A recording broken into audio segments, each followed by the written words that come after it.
The conversation about AI usually ranges from it's the end of the world to this is the best thing that ever happened to me.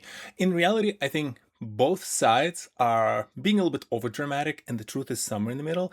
And to explore it, I wanted to take a little bit of a different approach, actually focusing on individuals like us. Like, what is the impact on us in our jobs and how that might affect our perception of this topic? So, to start this, essentially, what I built, and it's very simple visual, is kind of like this idea of the quadrant of how big of an adoption there's happening and how big of a disruption there's happening right in that space.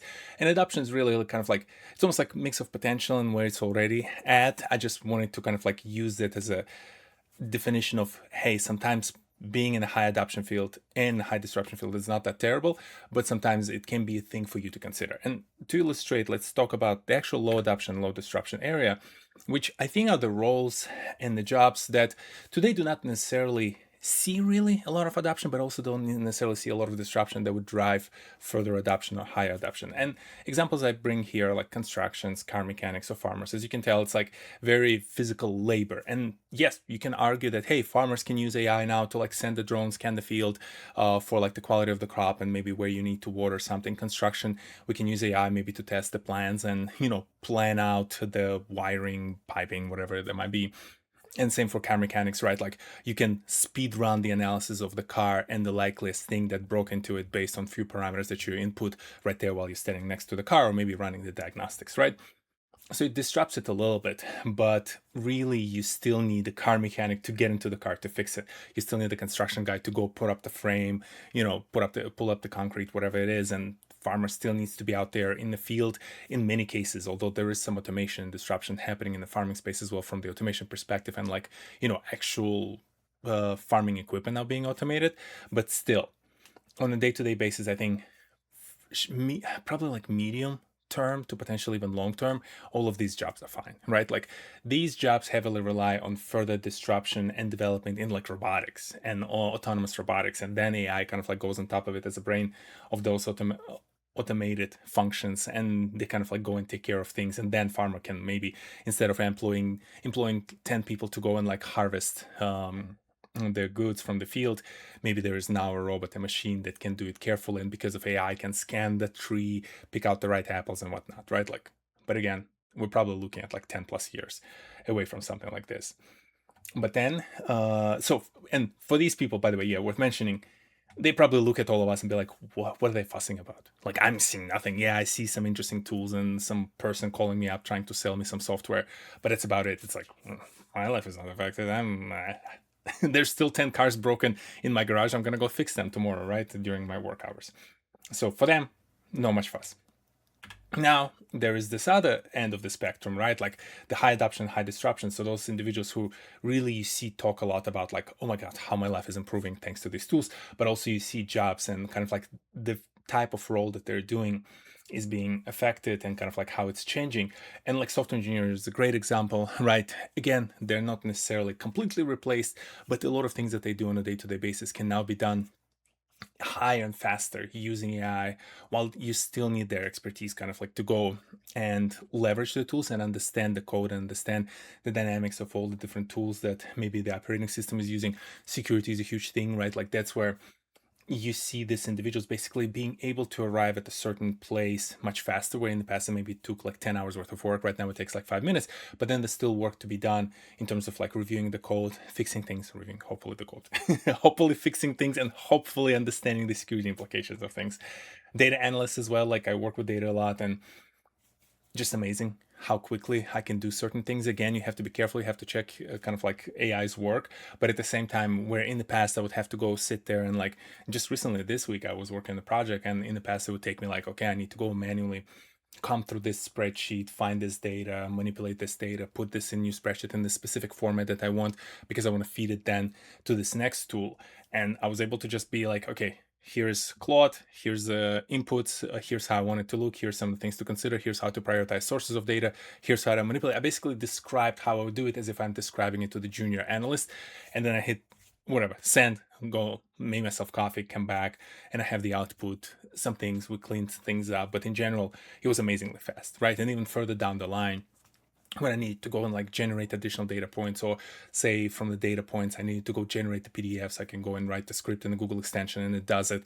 Or I have a bunch of PDFs, I want to extract the data from them, put it in the data set. Again, I can just write a Python code, go extract it, put it in, right? Like it's amazing. And I don't really know how to code Python. Like I know high level it, same way with like Google extensions, but like it empowers me to do very impactful things where in the past I would need an actual dedicated person who knows how to do those things, right? So it definitely improves it. And same, that's kind of like I almost like was describing my role around operations. Like a lot of that operations work now becomes a lot faster because I can arrive at certain decisions much faster based on the inputs that I can gather. So like high disruption. And for these people who, if you're in this bucket, you're like, yeah, like game is changing, right? Game is completely different. If I'm 15 years ago entering as a junior, I might be really worried about my job, right? Because of how much disruption is happening. And so you hear a lot of these folks talk about this amazing kind of like output that they're seeing, the positive impact that they're seeing on their lives. And so they create that side of the noise on that spectrum, right? And then you have kind of like folks, kind of like in the middle, right? There's some high adoption potential there or high adoption currently, but low disruption in the sense that there's still a lot of steps that need to be handled when it comes to actual execution of the job. And like creators is a great space, right? Like I talk a lot about the creators. There are a ton of tools now for them, right? Like from the thumbnail design to the scripting to like, maybe designing the set that they're trying to build it in, maybe figuring out even certain aspects of visuals. They can pre-generate them, or like previs them, right? Like a lot of things, but you still need to turn on the camera. You still need to do the work. And you can say, yeah, but here we have like, Nana Bananas of the world and all that stuff. And there's like visual AI videos that we can create. Sure. But again, I would argue the amount of that slop increase the demands on the creators because they have the taste, they understand how things work, and they can really turn something that is slop into something that's really interesting and creative. Kind of like very similar to software engineer. Like a lot of people there talk about like, oh, 10x engineer, they write like 10,000 lines of code every day, but is it the good code? Those people probably don't know because they've never wrote the code themselves to that extent. So someone else have to go and check them, right? Like, which is a whole other separate topic for another video. But I think the quality of the output that AI now generates increases the need for that, like, curated, very high quality output that only these creators of software engineers can deliver. And so that's why I think it's like, hey, is it disrupting it? Absolutely. Is there high adoption? Absolutely. Are they in the danger of complete disruption? Not really, right? So they can kind of like breathe a little bit easy, in my opinion, compared to maybe someone over here who like you have to stay on top of that wave, otherwise you're going to be left behind. Radiologist is another great example, right from the perspective of you. I'm sure you've seen or heard those stories where like some cancer or something was caught that in the past the doctor would not have caught. But thanks to the AI and the fact that it has a lot of information in the model, that it can detect the patterns that otherwise someone else could have missed, right? So again, there's power to it, but someone has to still go and do the work, still go work with the patient, right? Like you cannot automate those parts and disrupt them as well as you can maybe again in this bucket. And same, for example, goes for pharma, right? Like you can now develop a lot more different theories around potential medicine. You can experiment with it. You can do the what they call them, different kind of like models to go and test like, okay, what's going to be the effect of all of this, to then again decide, hey, this is the right medicine or this is the right mix, where in the past you would have to go and actually test all of them and figure out then which one works. Here you can theoretically test something in the model a lot more, and then protein folding and all that stuff, right? Like, and then go and actually create the test medicine out of like the few samples that had the highest likelihood to succeed based on the AI models. But again, you have to have a pharmacist who go and like does that work. There's some level of automation, but you still need to do the work, right? So for these individuals, I think they're probably going to be in more of a neutral bucket, maybe not as like we're not even paying attention to the noise. Like they're definitely paying attention to it, but I don't think they should feel, and hopefully they do not feel as much stress about, again, their future and the future of their job compared to some of these folks. And then you have absolutely kind of like this high disruption, what I would call like low adoption, in the sense of like you are being disrupted way ahead of you being able to stay on that wave because of the fact that the ceiling was pretty low, right? Like where over here, the ceiling is pretty high and you can kind of like build more interesting tools as a software engineer. Unfortunately for some of these roles, like the ceiling was already, you hit it, so you cannot provide the value above that ceiling to kind of like show the fact that you can adopt this tool and become an even better professional in that space. And to make specific examples, right, like translators, right? There is absolutely benefit for the translation services. Like if you really understand the idioms, the local syntax, the slang, and you kind of like can put it in a certain context. But honestly, like AI model probably can do already 99% of those things because it is trained, I'm pretty sure, on the natural language speakers, on all the YouTube content, podcasts, and all those things that are out there. So like it can do all of this, right? Like there's very minimal incremental value that you can have from the people doing this job at this point, right? Which is unfortunate for those folks in those roles, but that's like the reality of being in this bucket. Same goes for like paralegals and more junior legal associates, right? You again can do probably more research. You can maybe spot certain things. But at this point, again, if your job primarily is to sit there, review past cases, find interesting citations and things that you can use, that your senior legal team can use in the pending case, AI can probably do your work in a few minutes, right? Like that would take you hours and maybe weeks to get through, which is unfortunate.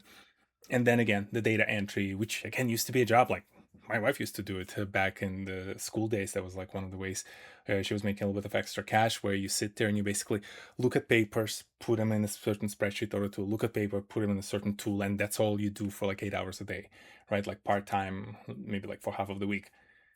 I just mentioned to you earlier, where right now you can just quickly scan all of those things, right? Like take the photos of them, upload them into the Claude or Gemini, and it's going to go and populate whatever the data sheet you want it to populate, right? So it's going to do it all for you. And so if you're again in this bucket, there's very little incremental value that you can provide on top of it to go and justify your role. And that's kind of like the primary distinction between these two. It's like, can you use the tool to augment your role versus does the tool completely replace your role? And these will be the individuals who you'll see the most upset about it, who most like jaded about their future, most concerned about their future, and again, rightfully so, right?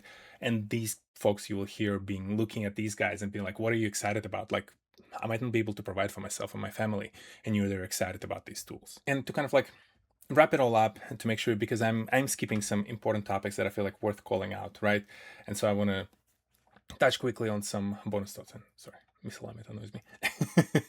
Maybe like this. So the cost cutting that kind of like leads to a lot of these companies feeding the AI machine is something that affects all of these roles, right? Like look at Meta, the amount of people that they've laid off on the pretenses of essentially using that money to go invest in AI, and all the roles that we were just talking about that are technically kind of like safe or somewhat safe were very likely affected, right? Because they're just cutting across the board. And that's important to keep in mind, because even if you're in one of those like more safe roles, it doesn't mean your role is safe in a given company, because that given company performance or strategic decision can still impact your role. And it's important to keep in mind. All of these inflated valuations and a lot of noise that is coming from these very few loud mouths who are like talking about like, oh my God, AI is amazing. It's amazing. It's going to 10x everyone. You always have to think about the incentives, right? Like that's something I talk a lot about in my videos. Like always think about the incentives of those individuals and what are they rewarded to do. And a lot of them are kind of like these, what I would call like the top execs or the investors, right? Or individuals who have certain like stock and options positions with certain type of companies, where they will benefit from telling that story. They benefit directly from being able to convince others that everyone's role is going to be disrupted, every role is going to be 10x, and you have to pay attention to this. And they create a lot of that positivity noise, right? Like where there are individuals who are just maybe more doom and gloom, and they're like way too concerned. While they're in some of those roles that are okay, right, you still will have those individuals on the opposite side of things who just produce too much noise about how this is all changing and it's going to disrupt the world, when in reality the truth again is somewhere in the middle between those two parties. All the fear, uncertainty, and doubt around the permanent underclass, and it's more of a Silicon Valley thing, thankfully, thank God, and I hope it's gonna go away at some point. But there's this whole concern around like, if you're not gonna evolve yourself as a professional, and one of these AI tools will catch up on your role, in the sense of like what happens to some of the data entry folks or paralegals, junior legal folks, where you no longer can provide incremental value above what the tool can provide, and that's the ceiling, so to speak. You're going to get stuck in this world where you're going to be on universal basic income.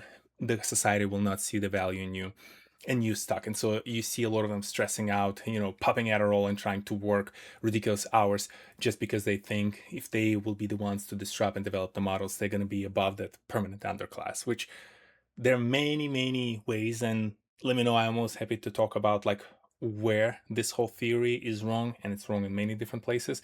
But it's worth considering the fact that those individuals, they're very much in that middle ground, but they're adding to the most ultimate kind of like spectrum of both of those, because they understand, or at least in their perception, they understand that they need to be at the top. So they need to talk to that most extreme version of the positive version of AI.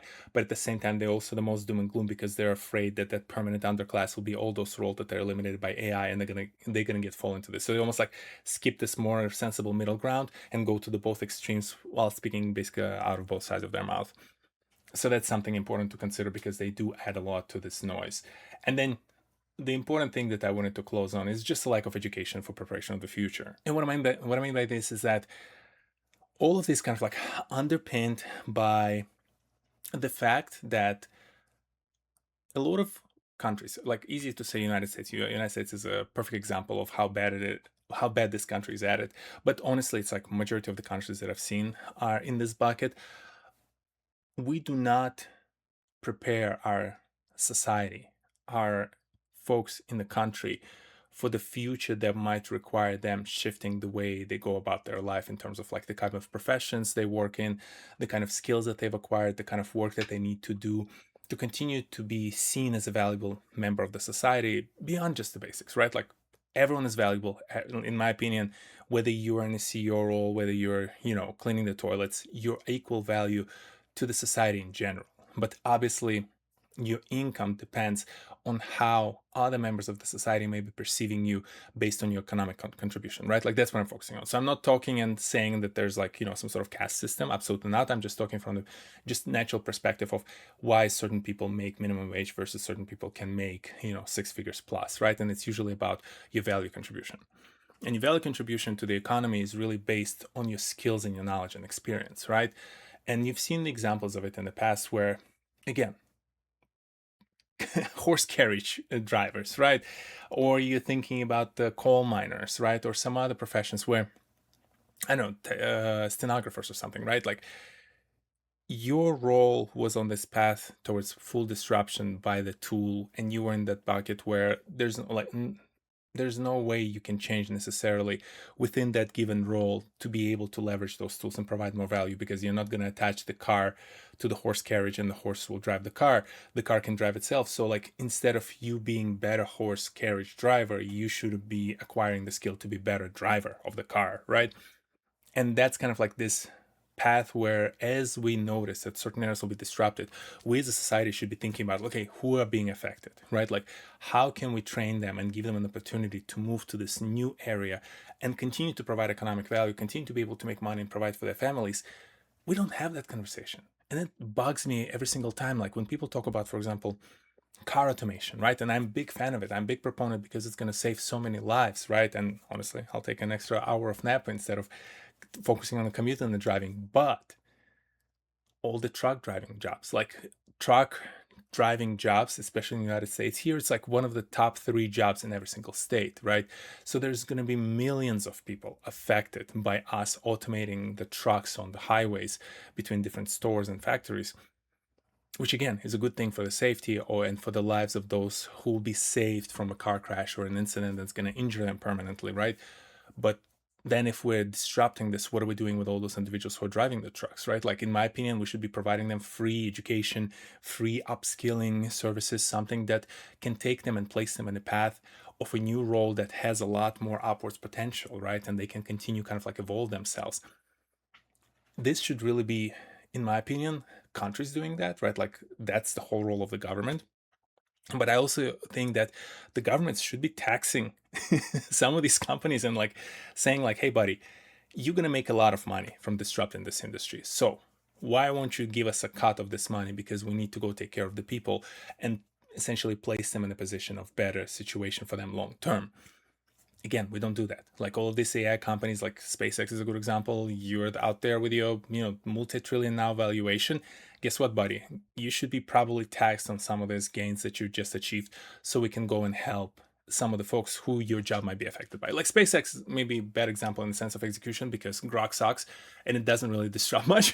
But if you're Anthropic, in my opinion, right? Like, and Anthropic is notorious for being kind of like, oh my god, it's like Mythos 5, we're going to release it, it's going to change the world's going to end, right? Like, they all try to use that talk track, but then they sit there and they wonder, oh, why people don't like us?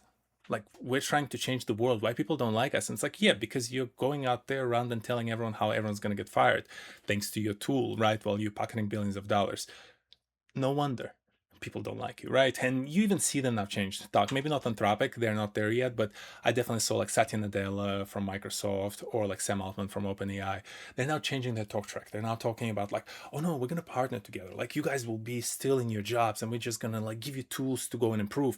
But it's not true, as we just discussed, for every single role, right? And so for those roles that are truly going to be improved, we don't know them anything, right? Like, go, and they should be kind of like progressing, hopefully on their own. But for everyone whose job, again, as I said, will be completely disrupted without necessarily a path beyond that ceiling, and they need to find an alternative path for their career, like for those, we should have programs. We should have ways to educate them. We should give them opportunities to go, and instead of going into like tens and hundreds of thousands of dollars in student debt, in my opinion, as a society, we owe them potentially free paths for education. Again, there's always an argument of, yeah, but shouldn't they be thinking about it? And that's true. But it's also a luxury to have time and study these subjects. It's a luxury of time to go and access to information, right? But also, if you are in a low wage job that's about to be disrupted, you're trying to keep up with it, just living paycheck to paycheck, keep up with life, you probably don't have time to sit here and, like me, monologue about the future of AI and the disruption, right? Like, I fully understand the luxury and the benefit of my position and being able to think through this and having access to information and having access to education in the past that puts me in a position where I can understand these topics and their implications. For those individuals, if you maybe have like a high school diploma, you might not understand all of this, right? Like, it's not your forte, it's not your fault. And that's why, in my opinion, like, we should be taking care of those individuals, because they still, socially, they're equal to us, right? And we should be taking care of it as if that's a member of our family. That's kind of like maybe controversial, but my personal opinion. And again, it shouldn't be taking out of the taxpayer money. It should be taking out of the corporations that benefit from this, because I think then that's a fair exchange. And it's also for these companies, I don't think they should be fighting it too much. I understand that they're going to fight it because earnings per share and shareholder value and how it's unfortunate, but it's not our problem. Like, all of them will have the talk track, I promise. None of them will be socially responsible to these levels. But I think for them, it's well warranted, and I would highly advise them to participate in those things voluntarily, because if you are going out there and disrupting certain industries, you're going to benefit from this, from the talk track of like, oh, we're disrupting the market, investors like us, they're going to give us more money for our stock. But also spending maybe a few millions, a few billions here and there to go and help the society that you're surrounded by will help you avoid those situations where you sit there and you wonder why everyone hates you and people try to burn down your data centers, right? They kind of like, it's fascinating to me how there's this disconnect. It's like, you're smart individuals, you should be understanding these kind of things, but I think it's also the kind of individuals that run those companies that sometimes I think the social awareness is not there. And I'll leave it at that. So again, it's an even experience. It's an even experience for everyone involved, and I think it's well warranted for all of us to really think about this kind of like approach and really understanding like, okay, how will actions of my company affect certain individuals, and are there ways for me as a good member of the society to go and give back and help improve the experience that some of those individuals might go through, so that then as we move forward, I'm not perceived as this like blood sucking vampire and just like dry, that just, you know, takes all of life out of certain areas without really considering how it can negatively affect other people. Because again, as I said, maybe controversial, I think we should all be thinking about each other a lot more than we do sometimes, but that's maybe just me. I'll see you next Saturday. Peace.